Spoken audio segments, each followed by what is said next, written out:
you're having an amazing day. Kitty's Creations here with another message on enough and the restitution.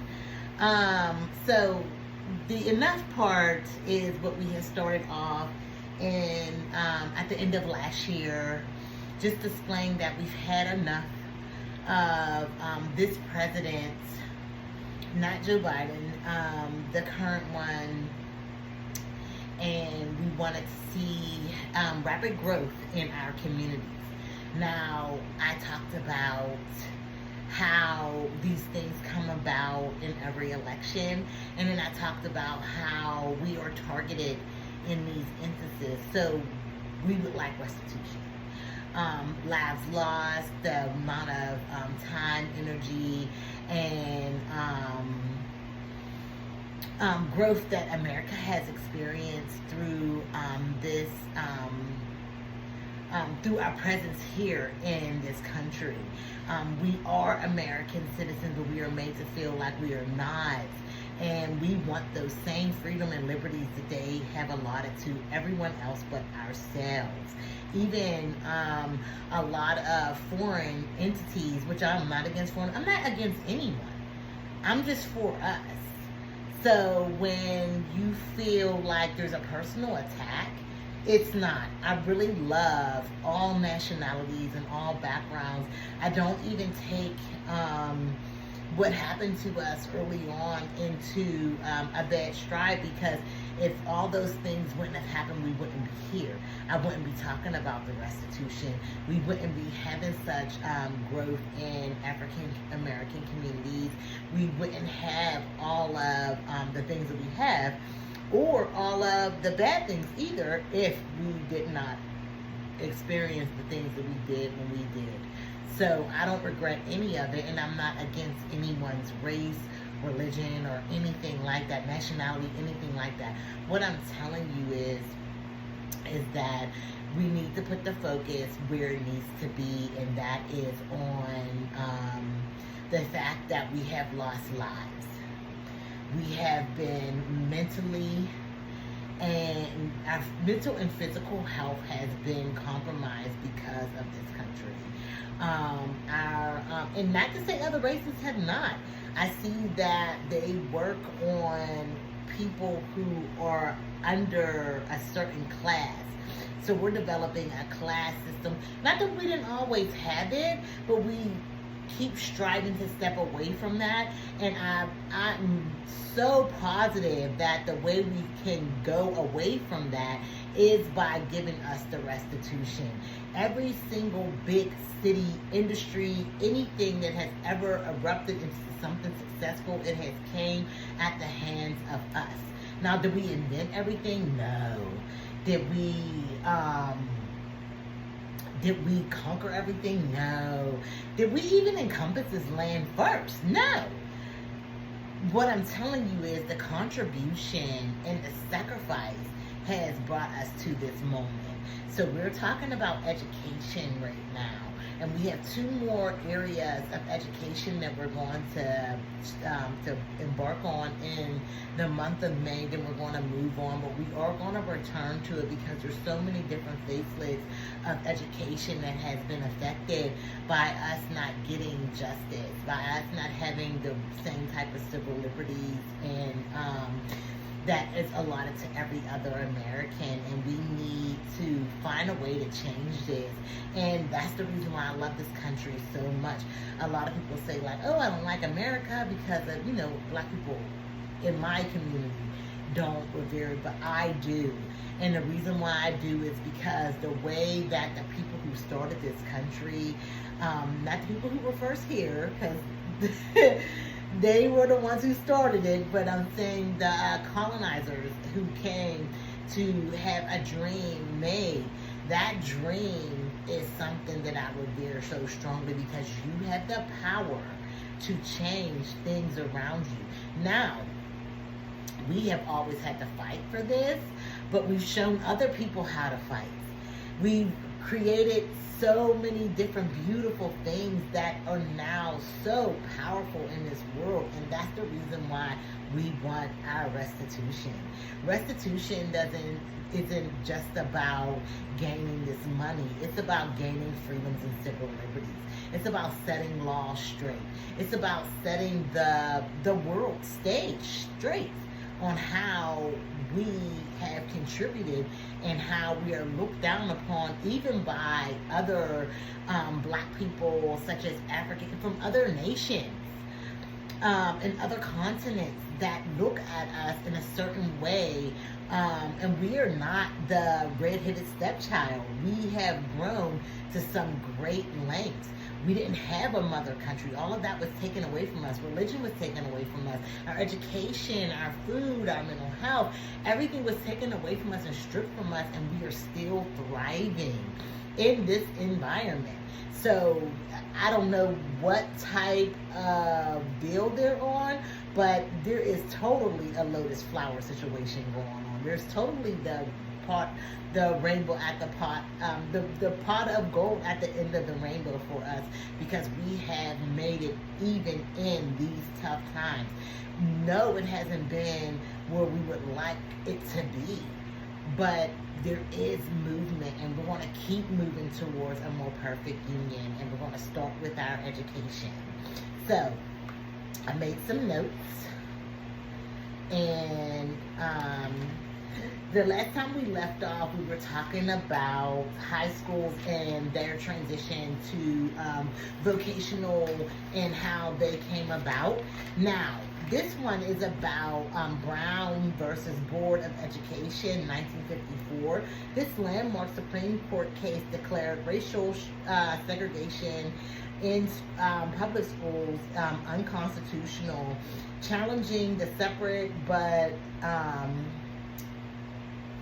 equal doctrine established in Plessy vs. Ferguson, 1896. This was a significant turning point in the civil rights movement, leading to increased efforts to desegregation and equal access to quality education for all students. Now, it's so weird that I'm even talking about segregation and desegregation or in the Supreme Court rulings and everything, because we are now under attack again. They want to separate us again, although there is plenty of separation. There has been, we will touch on that, but there has been an attack on public education for quite some time, because it's not producing the workers anymore. People are stepping out of that shell of the workers, like when I was telling you about high school, how they were making and adjusting to people being workers. The people are now stepping outside of that and finding ways to educate themselves and be successful outside of that scope. And now they want to take that education, the little bit of education that we do have, away from us, because of the fact that the less knowledge is the same as the slavery times. They didn't want you to read or write, because the more you knew, the more you grew. The more you would know that no, this wasn't right, and like you would know how to get yourself out of it. And that's where they want to return us to. Those times where there was a playing field that was leveled for everybody but the rich and or wealthy, and those times are now swiftly going away. You see so much growth in the LGBTQIE community. You see so much growth in the Black community, and the Latino community, and the Asian community.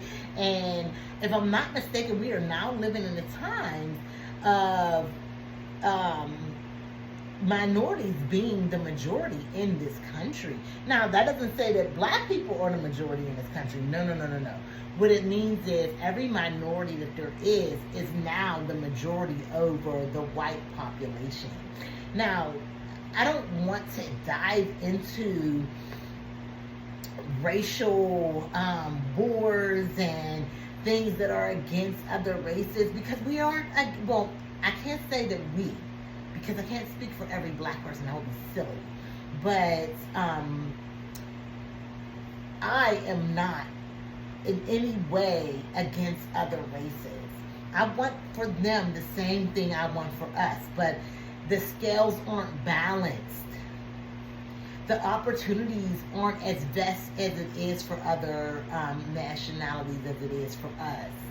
And that's what I'm talking about now. It's the balancing of the scales. Is the making sure that every single step that we are taking, that there is equality in mind. That people, because I hear a lot of these talk about DEI and equality and inclusion and everything, but that is not the truth. Our opportunities aren't the same. And on top of that, you have given a lot of African Americans a certain lack mentality that they can't even break away when there is an opportunity and connect with that opportunity and be able to harness it to make themselves better. You see so many people who are successful that bring on their own downfall. And it's because of the mentality. It's because of what the birth this nation has brought us, and we all have scars. Black, white, Asian, every single nationality has scars from their past. That's how we're all learning together. That's how we all are supposed to grow together to make a more perfect union. So I'm not going to get into what they did and what we. No. What I am is stating facts.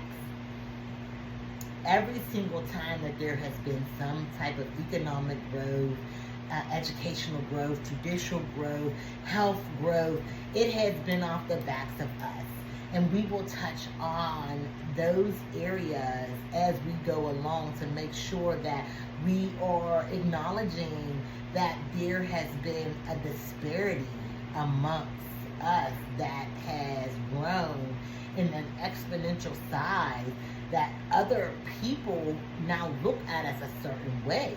Even if they are the same skin tone as us, even if they have the same lineage as us, they look at us a certain way because of the mental that America has birthed for us. And it's going to take a lot of healing for us to really get out of that nature and start moving towards a more healing environment and a more healthy environment mentally, physically. And that's why I'm touching on education, and that's why I'm touching on health, is because these things have had a way of shaping us and making us look at each other in a certain way. And we don't need to look at each other in that way. We need to prosper together. We need to let down our guard and start really putting the judgment to the side and helping one another in the ways that is most healthy. I know that in the Black community, we are not afraid to do that, but we are not given the same. We are not allotted the same energy that we are given out. And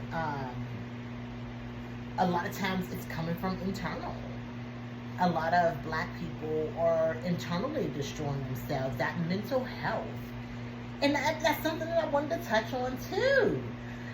And it was on my mind all this morning when I was thinking about going ahead and taping, and it was very, very, very normal in the Black community to reject mental health, to reject education.